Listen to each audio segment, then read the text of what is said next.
কলকাতায় ভূমিকম্প সকাল 10টা বেজে 9 মিনিটে থরথর করে কাঁপলো কলকাতা।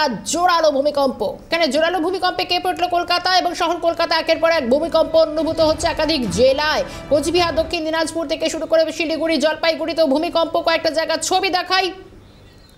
সাত সকালে এই ভূমিকম্পের রিক্টার স্কেলে মাত্রা 5.2।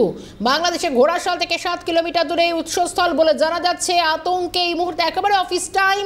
সাত সকালে ব্যস্ত এই সময়ে অফিসের সাধারণ যারা কর্মীরা রয়েছেন তারাও বিভিন্ন জায়গায় যে অফিস বা বড় বড় বহুতল থেকে তারা নিচে বেরিয়ে আসার চেষ্টা করেন।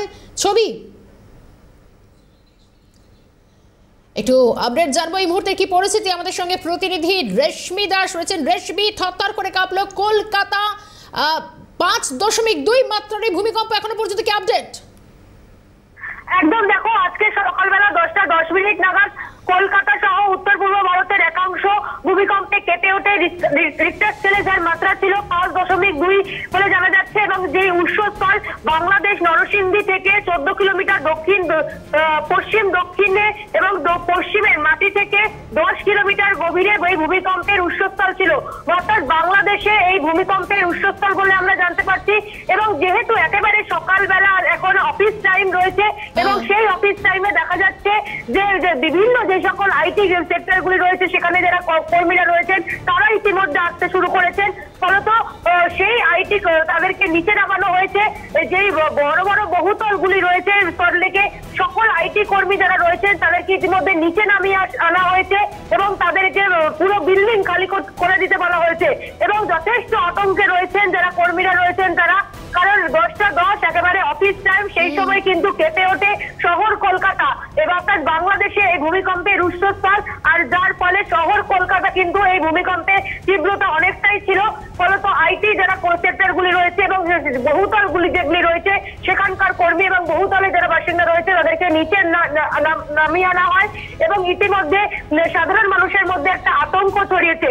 তোমাকে যেরকমটা জানাচ্ছিলাম, এই যে ভূমিকম্পের উৎসস্থল মাটি থেকে প্রায় 10 কিলোমিটার গভীরে এবং বাংলাদেশের নরসিংদী থেকে 14 কিলোমিটার পশ্চিম এবং দক্ষিণ পশ্চিমে এই ভূমিকম্পের উৎসস্থল, অর্থাৎ ঘোড়াশালের কাছাকাছি এই ভূমিকম্পের উৎসস্থল বলে জানা যাচ্ছে।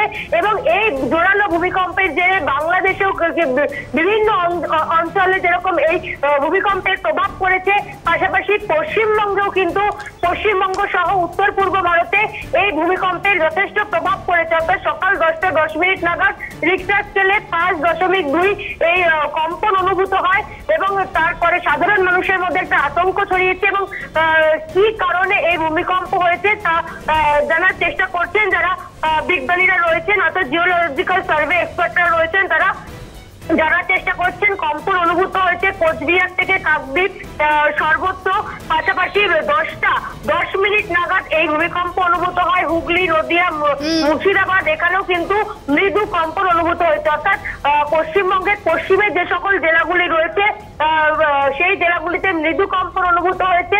তবে বাংলাদেশ লাগোয়া যে সকল কাছাকাছি যে সকল জেলাগুলি রয়েছে, উত্তর 24 পরগনা, দক্ষিণ 24 পরগনা, এই জেলাগুলিতে কিন্তু কম্পন বেশি অনুভূত হয়েছে।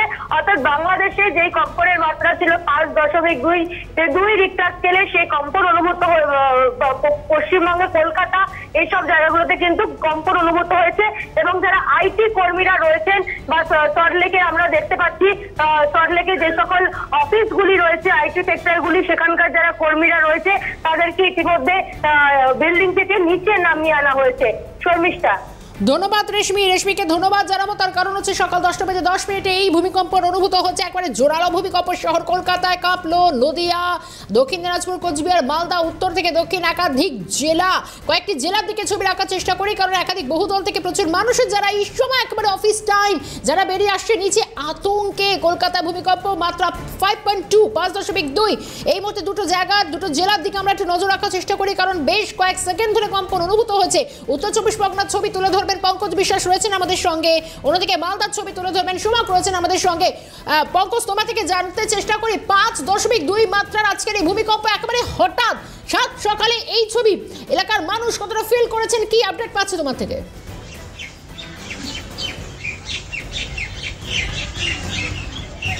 একদমই দেখো, যে সমস্ত মানুষ যারা ঘরের মধ্যে ছিলেন তারা কিন্তু যথেষ্ট আতঙ্কিত করেন, যেন হঠাৎ 9 থেকে 10 মিনিটের মধ্যে হঠাৎ একটা ভূমিকম্প অনুভূত হয় এবং ঘরের পাকা খাট দরজা কিন্তু কাঁপতে শুরু করে, একটা আওয়াজের সৃষ্টি হয় এবং সেই আতঙ্কে কিন্তু প্রচুর মানুষ কিন্তু রাস্তায় বেরিয়ে চলে আসে এবং তারা দেখেন যে পুকুরের জলটাও কিন্তু নড়ছিল, পুকুরের জলও কিন্তু ভূমিকম্প অনুভূত হয় এবং স্বাভাবিকভাবে কিন্তু এই আতঙ্ক ছড়িয়ে পড়ে।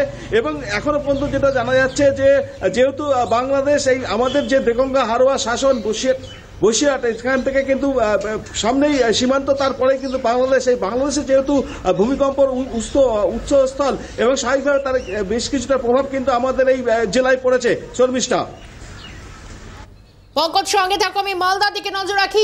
সোমা, কয়েকটি জেলায় পর একাধিক উত্তর থেকে দক্ষিণবঙ্গের একাধিক জেলায় ভূকম্পন অনুভূত, কি ছবি?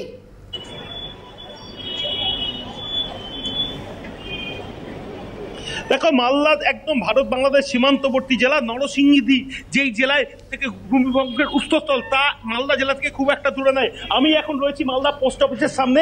আজকে সকালবেলা প্রতিদিনের মতো যখন পোস্ট অফিস খোলে, পোস্ট অফিসে মানুষের ভিড় হতে থাকে। যখনই মানুষ এই ভূমিকম্পের কম্পন অনুভব করে, পোস্ট অফিস থেকে মানুষজন বেরিয়ে আসে। আমরা কথা বলার চেষ্টা করবো, কিভাবে বুঝতে পারবেন ভূমিকম্প হচ্ছে। আমরা পোস্ট অফিসে এসেছিলাম, হঠাৎ করে একটা ঝনঝন করে আওয়াজ হলো, দিয়ে প্রথমে তো বুঝতে পারিনি, তারপরে সবাই চিৎকার করে উঠলো ভূমিকম্প ভূমিকম্প। আমরা দৌড়ে গিয়ে মেন রাস্তার উপর গিয়ে দাঁড়ালাম। প্রচণ্ড সবাই আতঙ্ক, কিছু মহিলা মানুষও ছিল, তারাও হুড়মুড় করে দৌড়ালো। হঠাৎ করে এরকম হওয়াতে আমরা খুব আচম্বিত হয়ে গেছি যে আমাদের এই ধরনের ঘটনা আমরা সম্মুখীন হইনি কোনোদিন। আপনার নাম? আমার নাম ছোটন মল্লিক। আমরা আরেকজনের সাথে কথা বলবো, কিভাবে বুঝতে পারলেন ভূমিকম্প হচ্ছে, কি অবস্থা হয়েছিল? এই মুহূর্তে আমরা পোস্ট অফিসে এসেছিলাম বিশেষ কাজের জন্য। সেইখানে দেখি পোস্ট অফিসে দাঁড়িয়ে পোস্ট অফিসের পাখা নড়ছে, ফ্যানের পাখা নড়ছে। তারপরে দেখি কি না আবার অনেকে বউ টৌরা বেরিয়ে গেল, আমরাও বেরিয়ে আসলাম পোস্ট অফিসের মেন রাস্তায়।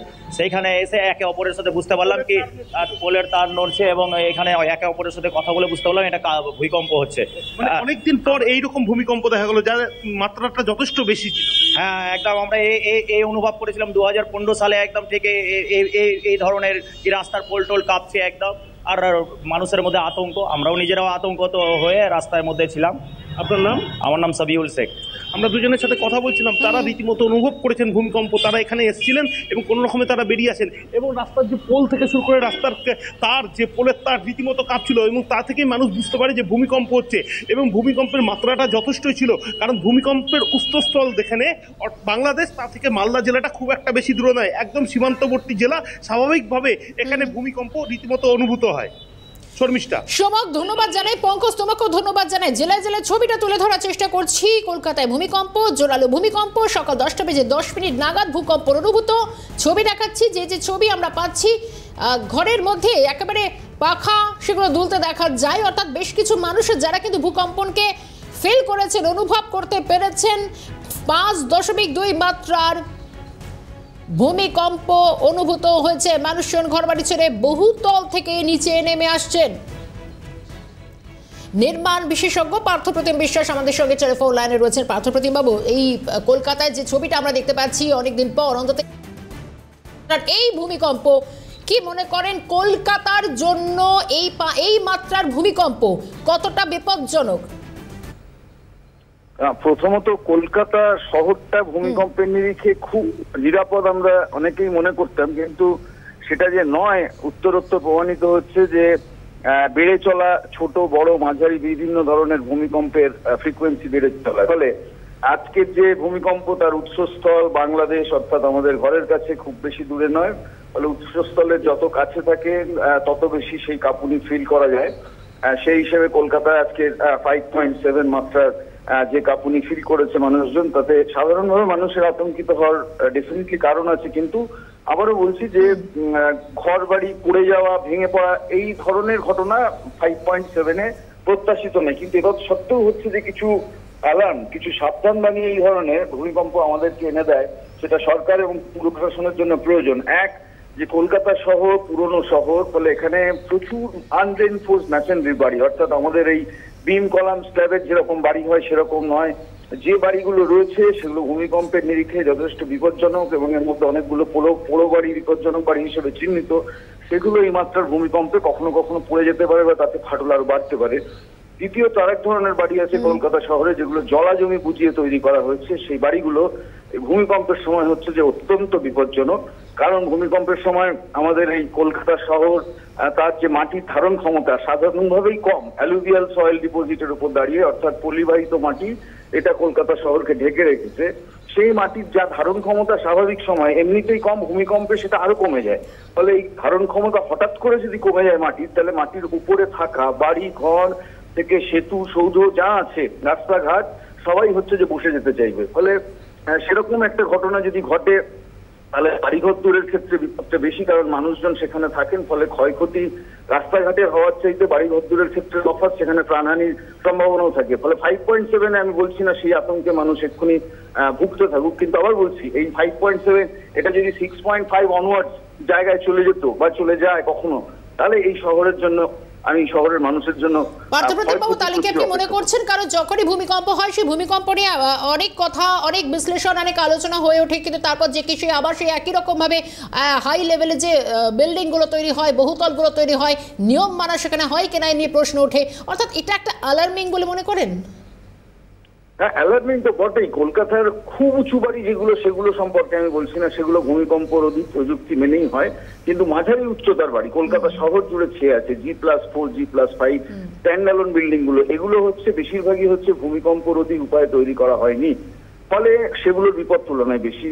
এছাড়া এমন এমন অঞ্চল আছে কলকাতা শহরে যে জায়গাগুলোর বিল্ডিং ডেন্সিটি একটা আর একটার সাথে একেবারে গায়ে গায়ে লাগানো, বিশেষত কলোনি অঞ্চলগুলোতে আছে।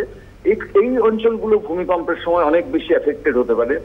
এবং 3 নম্বর, কিছু কিছু জায়গা কলকাতা শহর তার ভূমিকম্পের মাইক্রোজোনেশনের নিরিখে বিপজ্জনক। সব জায়গায় বিপদ এক নয়।